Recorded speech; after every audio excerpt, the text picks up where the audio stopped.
نن خو زما اوله ورځ د دفتر مساله پاک خیر کې شي دا څونه خلک دي د دفتر والا ستا نوم عثمان آغا دی سر و عثمان آغا سر راځه زه او تا ته په دفتر کې خپل کیبین ښکاره کړم ښه دی ودرستي در سره ځه ورځه ځه سر دا ستا کیبین دی کښېنه سرجي دا دفتر داسې وګوره لکه خپل کور د دفتر هم داسې مول دی لکه د کور وای دا به زه کالي مینځم وای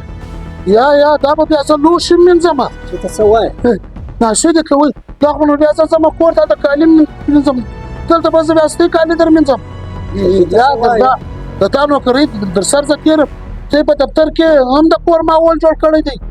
موږ کور د دې ویر په عزت نشته په دفتر کې به هم عزت نه وي زما خبره خو اوره ځان خپل سړی پیدا کړي د تا نوکرۍ د سر زه تېر یم ته په خبره واوره مهرباني ځان له سړی پیدا